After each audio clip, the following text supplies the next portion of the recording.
Ellen McCauley. I'm a prayed up in Syracuse, New York on Valentine's Day. And I would like to send love to all the people who watch me online. Love to Tony, love to Lisa, love to all of you who watch that I don't even know your names. I'd also like to say how much I love everyone in the group, and I love my husband and my family. I'm just full of love right about now, everybody. Also, I asked everyone in the group to write a gratitude prayer or a verse, and I encourage those of you who have it to go ahead and do so. Email it to me, drop it in the box, give it to me, and I'd like to share one. I'll never use your name unless you want me to. This is a great one. It says gratitude.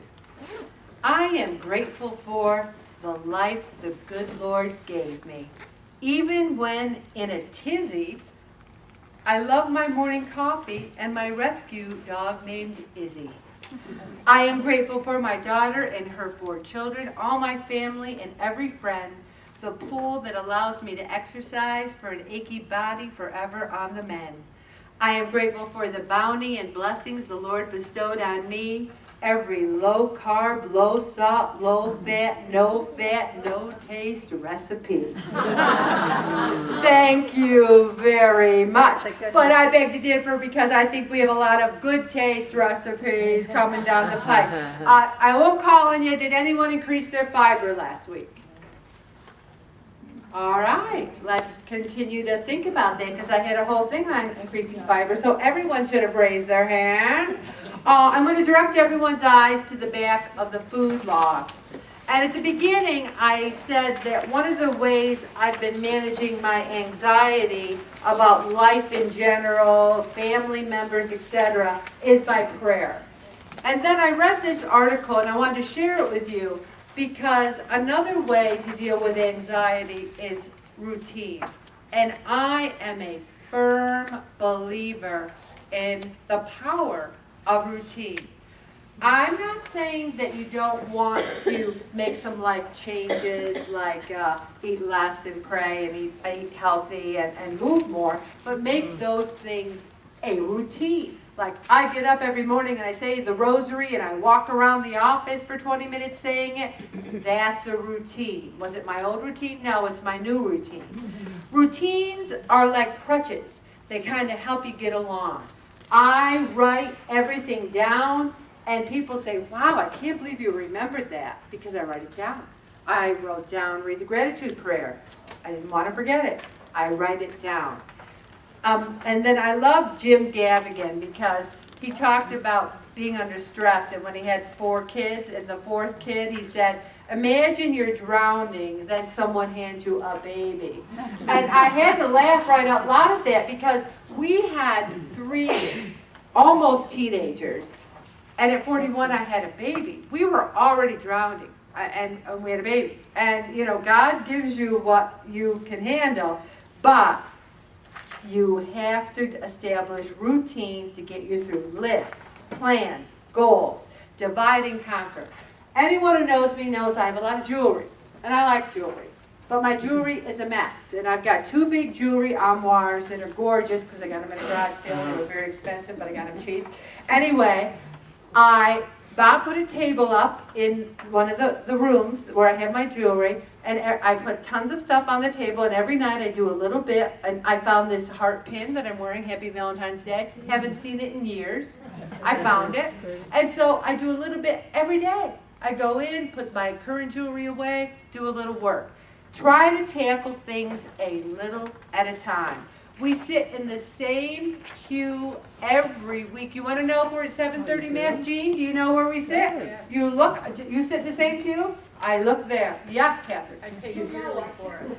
Yes, I paid for my pew too. That is my pew that I paid for. And I'm going to put Ellen and Bob McCauley right on there. So anyway, I think there's a power in establishing routines, and I find it fun to coming here. We have a routine.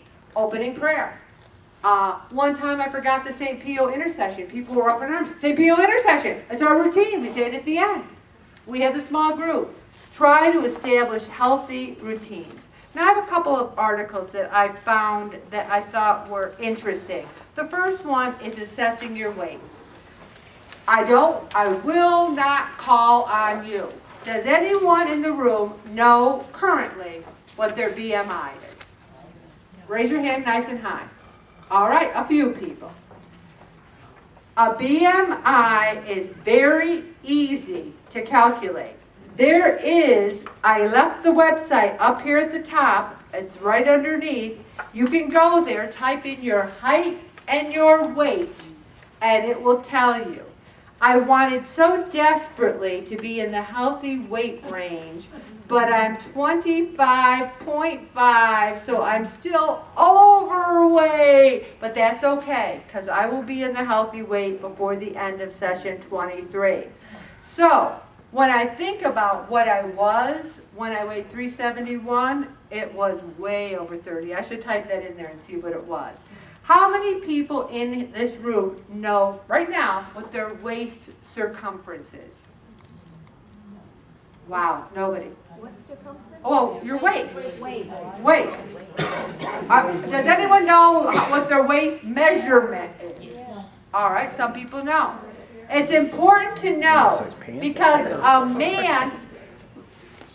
a man whose waist circumference is more than 40 inches is at risk for type 2 diabetes, high blood pressure, coronary heart disease.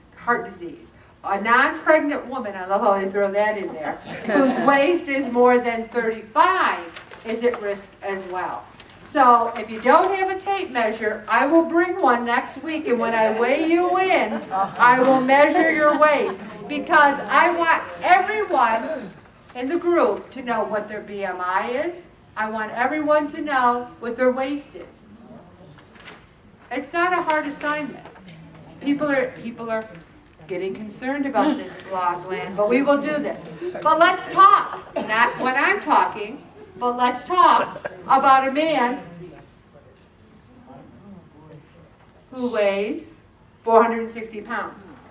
And it really taught him a lot about obesity in America. I love this. He would eat fewer calories and burn more. But he didn't find long-term success until he worked to understand why he had strayed so far from a healthy body in the first place. Why? I was the queen of Weight Watchers. We talked about how to build a salad, how to build a sandwich. We talked about food, but guess what we never talked about? Why? What I like to talk about at Pray It Off is why. Are we stressed? Are we anxious? Are we eating the wrong combinations of food? Is there too much sodium? Is there too much simple carbohydrates? What is making us? Are we not moving enough? What are we doing? Why? And I've talked about it. I've talked about my life. I've talked about growing up. I've talked about the anxiety and the stress and the depression. And I've talked about all those things that led me up the scale. Is it a straight downward? No, it's going to go like this, but you really need to tackle the why. He talked about growing up in the South and how his entire family ate very high-fat food, but they worked. They worked hard, and they burned it off, but he ended up having a desk job, eating the same kinds of foods. Most of us, a few people here have manual labor jobs. But even those people with manual labor jobs, their bodies are used to what they're doing, and they're not really burning as many calories as they like. And I love this. The thing that soothes the pain prolongs it. The thing that brings me back to life pushes me closer to the grave. Let me get rid of the word thing. The comfort food that soothes me, soothes the pain, prolongs it. The comfort food that brings me back to life pushes me closer to the grave. That's a powerful statement, especially when you weigh 460 pounds or 370 or 300. Losing weight was more than just a matter of eating less and exercising more, because losing weight can set off a lifelong battle against regaining it. And I hate the statistic, 90% of dieters who lose the weight eventually gain it back. Because we have all the fat cells, and these are the people who lose the weight and think you can live your life again the same way you did before you lost the weight. Why do you think I've been doing this for 11 years? It's an 11-year buffer. It's an 11-year, let's stay on track so that we're in that 10% of the people who do not gain it back. Might you zig a little? Yes. But zig, stay, get it off again. The body is hardwired to respond to calorie restrictions. That is why I do not advocate fasting unless you're doing it for a religious purpose or every once in a while missing a meal. But I really believe in 3 basic meals a day, eating healthy, and not making losing weight your raison d'etre, have it be a byproduct of becoming closer to God. And this fellow really, really is a good role model. I'm going to stop right there, Bob.